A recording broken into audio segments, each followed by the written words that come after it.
नमस्कार दोस्तों, मैं विवेक सिंह सेहतवार। जैसा कि देर रात अभी सूचना मिल रही है कि झारखंड के मुख्यमंत्री श्री हेमंत सोरेन जी को ईडी द्वारा गिरफ्तार कर लिया गया है।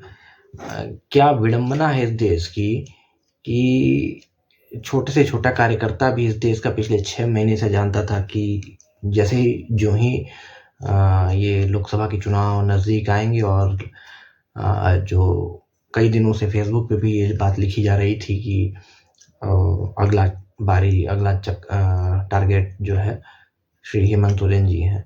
और कहीं न कहीं ये बात सही भी हो जाती है और हमारे देश में बहुत सारे ज्योतिष शास्त्र के विद्यार्थी भी हो गए हैं, जो भाजपा से जुड़ी जो भी भविष्यवाणी करते हैं, वो कहीं न कहीं सही हो जाती है।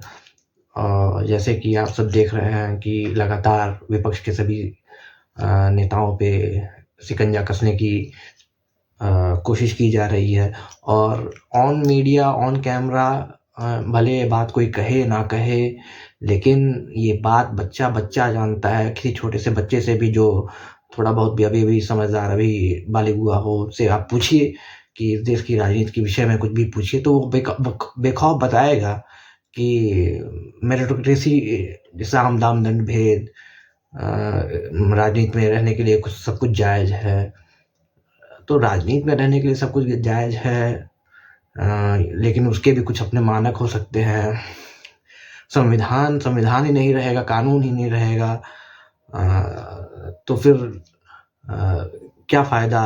क्या नाम है कि हम जिस देश की जिस परिवेश में रह रहे हैं, स्वतंत्र विचारधारा,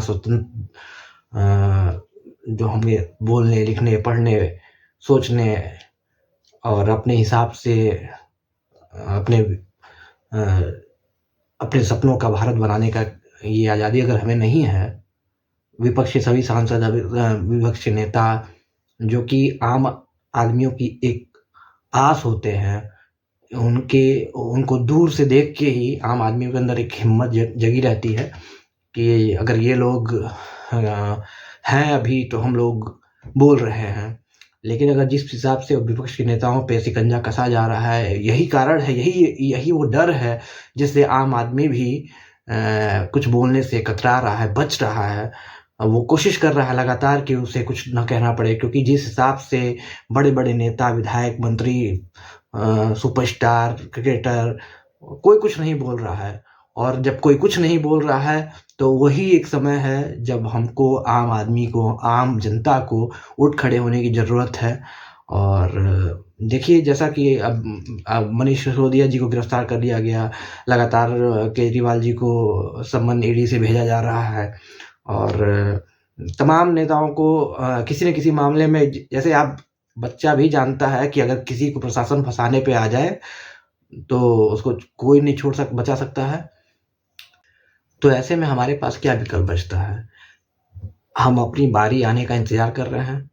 क्या अ, हम लोग इंतज़ार कर रहे हैं कि जब हमारे ऊपर ये शिकंजा कस लिया जाए, जब आम कार्यकर्ता जाता है जेल, बस खबर नहीं आती है उसकी। तो आम कार्यकर्ता भी जेल जा रहा है, जो जितना मुखर होके विरोध करता है, उसके हिसाब उसको उस तरीके से, उस स्तर पे उसको मानसिक रूप से, आर्थिक रूप से और सामाजिक रूप से उसको तोड़ने की कोशिश की जाती है, लगातार कोशिश की जाती है। विपक्षी राजनीति करना कितना कठिन है, ये विपक्षी राजनीति करने वाले लोग समझ रहे हैं। और लेकिन उसके बावजूद भी अगर जो लोग विपक्षी राजनीति कर रहे हैं, उन लोगों को सारी साधुवाद देना चाहिए। वही लोग हैं जो लोग इस देश के लोकतंत्र को जीवित रखने के लिए अथक प्रयास कर रहे हैं। तो मैं तो अपने तमाम शीर्ष नेतृत्व जो इंडिया अलायंस के धड़े हैं, उन सभी नेताओं तक अगर मेरी बात पहुँचे, तो मैं तो स्पष्ट बहुत दिनों से कह रहा हूँ कि इस देश में अब लगातार जेल भरो आंदोलन के सिवाय और कोई रास्ता नहीं बच गया है। वो हमें जेल डालें, उससे अच्छा है कि हम ही जेल चलते हैं। भाई कर लो शासन, क्या चाहिए? सत्ता चाहिए, सत्ता आपके पास है, जनता आपके साथ है। हमारी ज़रूरत क्या है? या हम मूक दर्शक बन के देख बैठें? ये हो नहीं पाएगा, तो उससे अच्छा जेल चलते हैं। जब गिरफ्तार करना ही है, जेल भेजना ही है, मनीष सिसोदिया जी को भेज दिया, तेजस्वी जी को, सोचिए क्या दिलचस्प बात है कि सरकार ज्यों बदलती है, 24 घंटे के अंदर ईडी सीबीआई तेजस्वी जी के घर पहुंच जा रही है। जनता सब समझ रही है, आप भी समझ रहे हैं, हम भी समझ रहे हैं। समझना समझाने का कुछ खेल बचा नहीं है, बस बोलना है, कुछ करना है। क्या करना है शीर्ष नेतृत्व तय करे। जनता को लड़ना पड़ेगा, खड़ा होना पड़ेगा। ये केवल राजनीति का विषय नहीं है, ये देश के संविधान को बचाने का विषय है। पूर्व प्रधानमंत्री श्री अटल बिहारी वाजपेयी जी भी कहा करते थे, और उनका बहुत फेमस कोट है कि सत्ता का खेल चलता रहेगा, सरकारें बनेंगी बिगड़ेंगी, लेकिन ये देश रहना चाहिए। तो ये देश रहना चाहिए अगर आप सच में भारतीय जनता पार्टी के समर्थक हैं, और किन मूल्यों पर, किन आधार पर, किन नैतिकता के नैतिक मूल्यों पर आप भाजपा की समर्थन करते हैं, आपको रिकैलकुलेट करने की आवश्यकता है। अपने आप को बैठ के सोचिए कि आखिरकार क्या आप भाजपा के लिए, भाजपा को इसी दिन के लिए समर्थन कर रहे हैं जो आज इस देश की स्थिति बन चुकी है। विपक्षी राजनीति करना क्या गुनाह हो गया इस देश में? अपनी विचारधारा रखना, अपनी बातें कहना, अपने हिसाब से, अपने वे ऑफ लाइफ, अपना थॉट को इम्प्लीमेंट करना, अपनी बातें प्रचार प्रसार करना, ये कब से गुनाह हो गया? अगर ये गुनाह था तो आप कल्पना कीजिए कि 70 साल में कांग्रेस ने, अगर आपको, चाहे विपक्ष के जो आज विपक्ष में है वो लोग, उन लोगों ने अगर इस थॉट प्रोसेस का विरोध किया होता, तो क्या आज संघ की जो जड़ें इस पूरे भारत में फैली हुई हैं, क्या वो पनप पाई होती? लेकिन हमारा थॉट प्रोसेस दूसरा है कि आप अपनी बात रखिए, कन्विंस कीजिए लोगों को। अगर आपकी बातों से लोग कन्विंस हो रहे हैं तो हमें कोई दिक्कत नहीं है। लेकिन अगर कन्विंस नहीं हो रहे हैं, लेकिन आप उनको डराने की कोशिश कर रहे हैं, तो ये एक घुटन जैसे महसूस होता है। इस घुटन के साथ न जाने कितने लोग रह सकते हैं, मैं तो नहीं रह सकता, बहुत सारे लोग नहीं रह सकते हैं। तो इसके लिए एक ठोस कदम उठाना पड़ेगा। मैं तो बार बार कह रहा हूँ, जेल भरो आंदोलन से नीचे कोई हथियार काम नहीं कर सकता। यहाँ आप स्वेच्छा से जेल भरो आंदोलन का घोषणा किया जाए, कल राहुल गांधी जी को किसी न किसी मामले में डाल के वो जेल भेज देंगे। किसके भरोसे रहा जाए? किस चीज़ के भरोसे रहा जाए? तो हमें आज इस बात का निर्णय लेने की आवश्यकता है कि इस लड़ाई को हम यूं, आप देख रहे हैं लोकसभा के चुनाव में, विधानसभा के चुनाव में, या फिर मेयर के चुनाव में किस तरीके से लगातार चुनाव प्रक्रिया अपारदर्शी हो गया है, जिसमें जनता का विश्वास नहीं रह गया है, विपक्ष का विश्वास नहीं रह गया है। जो पार्टी जीत जाती है बस वो सेटिस्फाइड हो जाती है, लेकिन विपक्ष कहीं ना कहीं कन्विंस नहीं हो पा रहा है कि हाँ, वो जीत कैसे सुनिश्चित हुई है उसकी। जीता है तो कैसे जीता है, हारा तो कैसे हारा, उसको एक्चुअल में कितने वोट मिले, कितना समर्थन मिला, कोई आंकड़े नहीं है। सब हवाई चल रहा है।